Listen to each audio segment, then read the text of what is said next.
안녕하세요, 비콘입니다. 이번 시간에는 포스코 케미칼에 대한 리뷰를 한번 해보려고 합니다.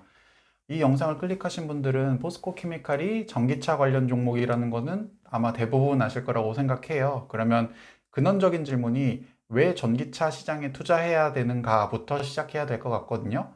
그리고 이 내용은 제가 지난번에 올렸던 영상, 지금 우측 상단에 보이시는 이 영상을 통해서 전기차 시장에 왜 투자해야 되는지를 설명을 해놨기 때문에 이 영상을 먼저 보고 오시면 왜 전기차에 투자를 해야 하는지, 그리고 더 나아가서 왜 포스코 케미칼에 투자해야 되는지까지 완벽하게 이해가 되실 거라고 생각합니다.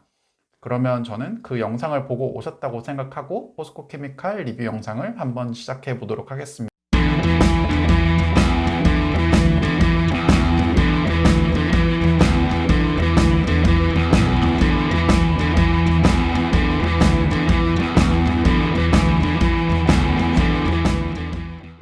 차전지 구조부터 한번 살펴볼게요. SS 시장을 보면요.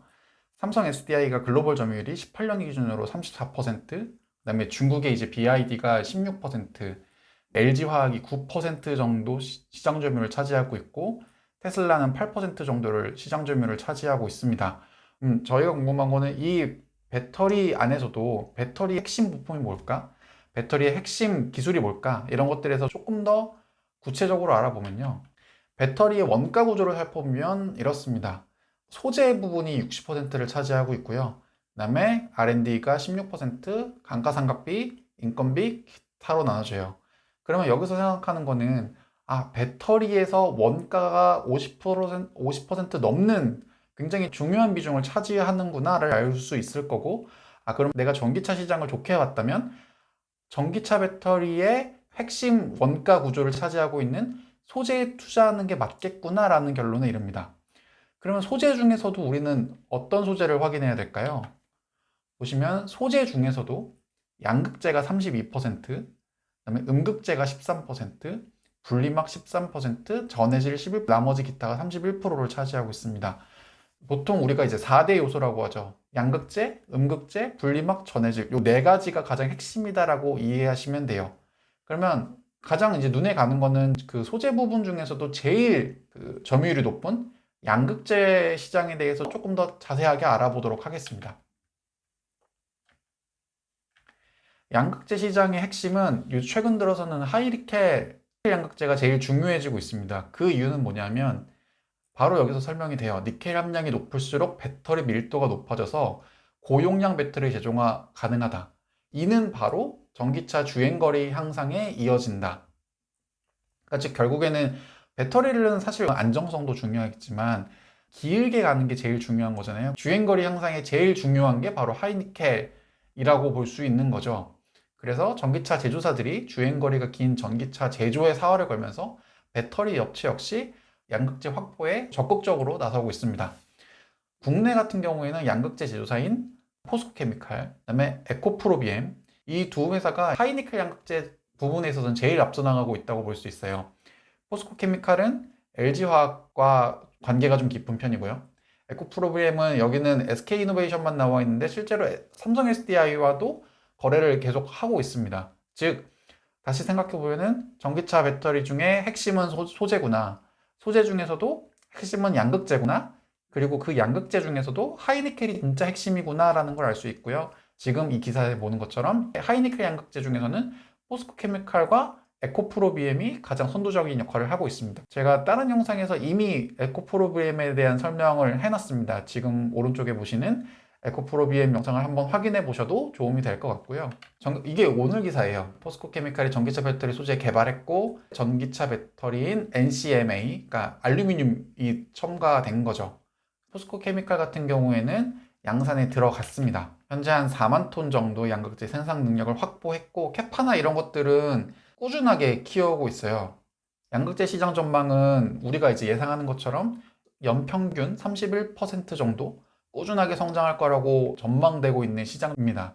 그리고 계속 설명했던 것처럼 특히 하이니켈 부분에 있어서는 2023년 정도에 엄청난 점프를 할 거라고 예측이 되고 있는 시장이죠. 그리고 이 하이니켈 양극재에서는 포스코케미칼이랑 에코프로비 국내에서는 1, 2위를 다투고 있다라고 이해하시면 됩니다. 포스코 케미칼의 양극재 매출액이 19년 1분기에는 아예 없었어요. 2분기에 312억, 3분기에 320억, 4분기에 353억, 그리고 이제 올해 1분기에 469억, 2분기부터 본격적으로 성장할 거라고 전망되죠. 940억, 3분기면 1685억, 4분기에 1761억으로 2분기, 3분기부터 본격적으로 양극재 매출액이 많이 발생할 거라고 전망을 하고 있습니다. 네, 지금까지는 양극재 시장을 살펴봤고요. 음극재 시장도 한번 알아볼게요. 아까 봤던 것처럼 양극재는 소재의 32%를 차지하고 있고 지금부터 포스코 케미칼의 강점이 드러나고 있는 건데요. 양극재 시장 같은 경우에는 우리나라에 업체가 꽤 많습니다. 뭐 포스코 케미칼도 있지만 에코프로비엠도 있고 뭐 코스모 신소재도 있고 뭐 몇 개 업체가 더 있습니다. 근데 음극재 업체는 국내에는 포스코 케미칼밖에 없어요. 즉 우리나라에서 유일하게 양극재와 음극재를 같이 하고 있는 업체다라고 볼 수 있을 것 같고요. 조금 더 살펴보시면 이제 분리막 같은 경우에는 대부분 이제 일본 업체가 하고 있고 전해질에서는 우리나라 업체가 또 있습니다. 제가 예전에 한번 다뤘던 업체인데 첨보라는 업체가 전해질 부분에서는 사업을 영위하고 있는 업체다라고 볼 수 있어요.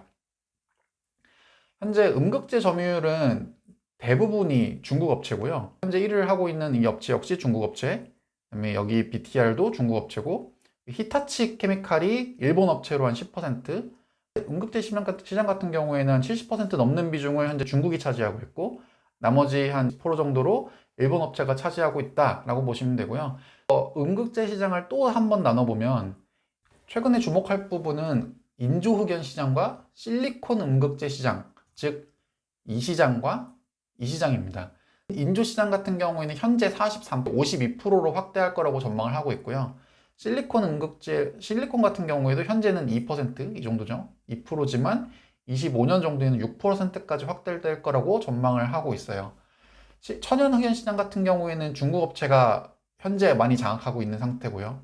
인조흑연 같은 경우에는 기술력이 좀 많이 필요하기 때문에 중국보다는 일본 업체가 현재 강세를 띠고 있는데 왜 인조흑연이 10% 가까이 이제 비중을 확대할 거라고 전망을 하냐면 천연흑연이 수명이 짧다는 단점이 있습니다. 그래서 특히 전기차용으로는 천연흑연보다는 인조흑연이 더 좋은 건데 인조흑연의 단점은 가격이 비싸다는 거예요. 그래서 일반적으로는 인조흑연을 섞어 쓰는 추세. 근데 가격이 비싸다는 건 사실 기술이 좀 더 발전함에 따라 결국엔 장기적으로 보면 가격이 내려올 수밖에 없거든요. 그래서 결국 장기적으로 보면 천연흑연 시장보다는 인조흑연이 더 중요하고 인조흑연에 대한 가치가 더 증가할 거다라고 볼 수 있는 거죠. 참고로 포스코 케미칼 같은 경우에는 현재는 천연흑연만 하고 있습니다. 보시는 것처럼 음극재 시장 같은 경우에는 꾸준하게 아까 양극재 시장이 한 32% 증가하는 것처럼 음극재 시장 역시도 30% 정도의 연평균 성장률을 기대할 수 있는 시장이라고 볼 수 있고요. 최근에 이 음극재 시장에 대해서 투자가 많이 늘어나고 있죠. 일단 첫 번째는 처음에 설명드린 것처럼 포스코 케미칼은 양극재도 같이 하고 있습니다. 올해 1월에 수주액만 약 한 2조 원 가까이를 확보해 놓은 상태고요. 최대 고객사는 아무래도 LG화학 쪽이 될 거고, 그래서 양극재 수주 물량도 현재 충분한 상태고, 더군다나 여기에 음극재 사업까지 현재 증설을 진행을 하고 있는 중이에요. 특히 아까 우리가 설명했던 것처럼 인조흑연이 중요하다고 하다 보니까 전기차용 배터리 인조흑연에 2천억 가까이 현재 투자를 결정한 상태고요. 계속 꾸준하게 음극재 관련된 생산 캐파를 키워오고 있는 중에 있어요. 포스코 케미칼의 음극재 매출액은 2019년 1Q에는 320억, 2분기가 312억, 3분기가 266억, 4분기가 308억, 올해 이제 1분기가 445억으로 성장을 했고요.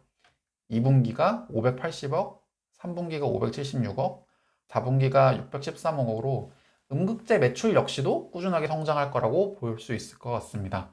즉, 왜 포스코 케미칼이 매력적인가에 대한 질문은 우리나라에서 유일하게 양극재와 음극재를 같이 하고 있는 업체다. 이게 가장 핵심 포인트가 될 것 같아요.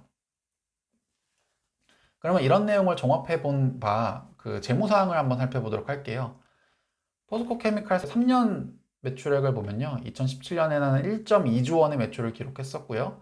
2018년은 1.38조 원, 그다음에 작년에는 1.5조 원의 매출을 기록했습니다. 영업이익도 꾸준하게 안정적이어서 2017년에 1000억, 2018년에 1063억, 2019년에는 조금 줄긴 했지만 899억으로 영업이익은 꾸준하게 안정적으로 나는 회사다고 볼 수 있고요. 분기별 매출액은 2019년 3분기가 3,717억, 4분기가 3,869억, 올해 1분기가 3,875억으로 작년 4분기가 거의 비슷했고요. 20년 올해 2분기 3,877억으로 크게 차이는 안 날 거라고 보고 있어요. 하지만 3분기부터는 본격적으로 매출액이 증가할 거라고 보고 있고 3분기는 4,896억, 4분기는 5,355억으로 전망하고 있습니다. 영업이익 같은 경우에는 19년 3분기가 277억, 4분기가 235억, 올해 1분기가 159억으로 좀 줄어들었어요. 20년 EQ는 210억, 3분기 262억, 4분기 284억으로 영업이익은 1분기는 조금 줄어들었지만 2분기부터는 안정적으로 영업이익이 날 거라고 보고 있습니다. 그러면 1분기는 왜 영업이익이 이렇게 줄어들었을까요? 이 부분에 대한 대답을 말씀드리면요. 전체적으로 2019년 포스코 케미칼 매출이 전체 매출의 30%가 이제 내화물, 24%가 생석회, 27%가 화성품이라고 하는데 2020년 1Q 영업이익이 하락인 이유는 일단 이 부분이 그 유가급락으로 인해서 적자가 나는 바람에 1분기 실적은 기존의 작년 3분기랑 4분기보다는 적어졌던 거였고요. 또 니켈과 같은 금속 가격이 지난 1분기에 좀 떨어졌었어요. 그러다 보니까 관련된 재고 평가 손실이 반영이 됐었다. 그래서 1분기 때 영업이익이 줄어들었던 거는 뭐 구조적으로 사업의 리스크나 이런 것들이 아니라 일회성 비용들이 좀 발생하다 보니까 1분기 때는 영업이익이 조금 안 좋았다라고 보시면 될 것 같아요. 네, 그래서 컨센서스를 보면요. 2019년 포스코 케미칼이 1.4조 원 정도를 기록했었는데요. 신영에서는 연간 누적으로 1.7조 원, 한국투자증권은 마찬가지로 한 1.7조 원, 하나 1.7조 원, 하나가 1.9조 원, 메리츠가 1.86조 원, 신한이 1.86조 원으로 평균적으로 한 1.8조 원 정도는 매출을 할 수 있을 거라고 기대를 하고 있습니다. 작년에 1.48조 원 대비해서는 그래도 한 3,400억 정도는 매출액이 증가할 거라고 보고 있고요. 영업이익 같은 경우에는 2019년 포스코케미칼 영업이익이 899억이었는데 신영에서는 722억, 한국투자증권 970억, 한화 892억, 하나가 1,000억 넘는 영업이익을 기대를 하고 있고요. 메리츠가 870억, 신한이 한 970억 정도로 평균적으로 922억 정도. 그러니까 작년보다 매출액은 증가하고 영업이익도 증가할 거라고 긍정적으로 보고 있는 상황입니다. 그럼 현재 주가는 어떨까요? 이게 이제 포스코 케미칼 한 2년 정도 차트, 주봉 차트를 갖고 온 건데요. 한창 좋은 모습을 보이다가 2019년 들어서 사실 계속 빠지는 모습을 보여드렸죠. 이 부분은 저희가 아까 초반에 말씀드렸던 전기차를 사야 하는 이유에 자세하게 나와 있습니다. 왜 주가가 이때 이렇게 떨어졌는지. 근데 코로나가 터지고 나서 급락하다가 단기간에 지금 현재 가파르게 올라가고 있는 모습을 확인할 수 있습니다. 주가가 오늘자 기준으로 한 68,000원 되는데 애널리스트별 목표 주가를 살펴보시면 신영증권에서 7만원, 한화에서 7만원, 하나가 7만원, 메리츠가 바이가 아니라 홀드예요. 홀드는 사실 이게 보유하라는 의미는 사실 아니에요. 그 애널리스트 레포트에서 참고하셔야 될 내용은 애널리스트 레포트에 셀이라는 의견을 절대 나올 수가 없습니다. 홀드 혹은 보유라고 했을 때는 그 투자자 입장에서는 이거는 사실 팔라는 사인으로 이해하셔야 돼요. 그래서 메리츠는 목표 주가 53,000원에 그 전까지는 사실은 팔아라는 의미를 좀 줬었고 나머지는 이제 신한에서는 6만원, 현대차증권은 목표 주가 72,000원 해서 지금 68,000원이니까 사실 애널리스트들이 평가하는 목표 주가에는 거의 근접한 상태예요.